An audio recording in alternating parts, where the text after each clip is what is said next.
It starts with a simple cough. And before you know it, millions of people are infected. And it won't stop there. It could keep growing and growing until billions of people are sick. Flights are canceled, cities are quarantined, and hospitals are flooded with patients. This is what's known as a global pandemic. Could we experience something like this? How would a pandemic affect civilization? How does something like this happen? And how could you avoid it? This is What If, and here's what would happen if we had a worldwide pandemic. A worldwide pandemic like this wouldn't be new to the human race. It happened in 1918 and was known as the Spanish flu. It infected about 1/3 of the global population and killed an estimated 50 million people.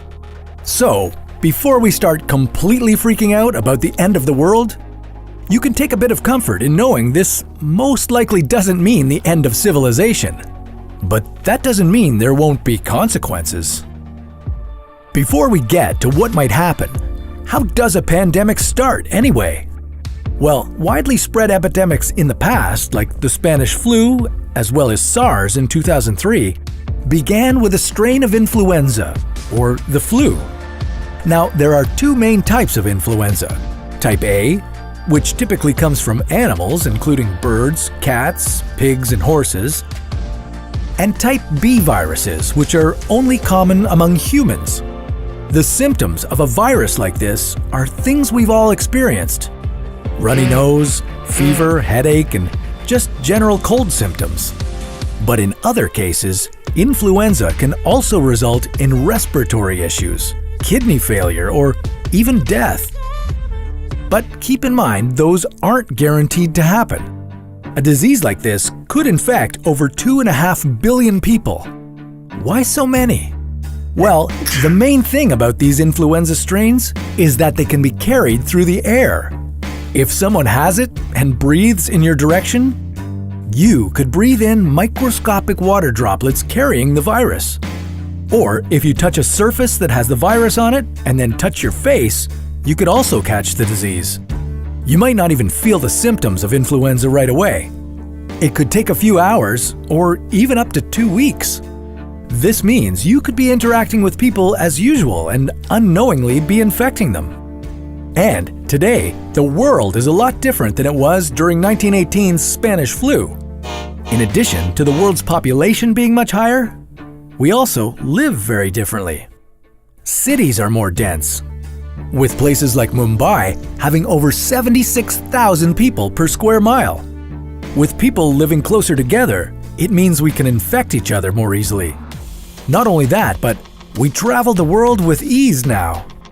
People who unknowingly carry a virus can quickly bring it to the other side of the world. If this new virus were to spread to just a single person, who spread it to another single person, and another, and another, as time went on, it would eventually infect millions. As people got infected, planes would be grounded and entire countries could be quarantined. If it got bad enough, we might not even be able to leave our homes due to the risk of infecting people or getting infected ourselves. Getting help at a hospital could be difficult too. With billions of people infected, it's unlikely hospitals would be able to care for everyone. If we're dealing with a pandemic that spreads the same way as the Spanish flu did, we could anticipate anywhere between 200 to 425 million deaths. And that's out of the approximately 2.5 billion people who would be infected. But how likely is it that a scenario like this will happen? Well, it's hard to say. Experts say that humanity is due for a massive pandemic.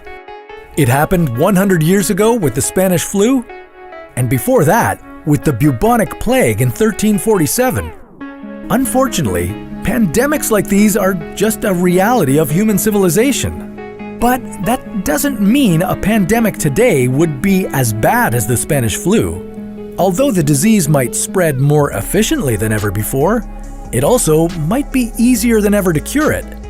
Although a pandemic implies that you'll have little immunity to it, doctors could develop a vaccine for it. Today, with increased technology and communication being more seamless than ever, the world's scientists could work together. You could have doctors in New York talking with researchers in China, trying to solve a pandemic. It definitely wouldn't be easy and could take up to a year, but eventually a vaccine could be invented. The next issue would be how it gets distributed.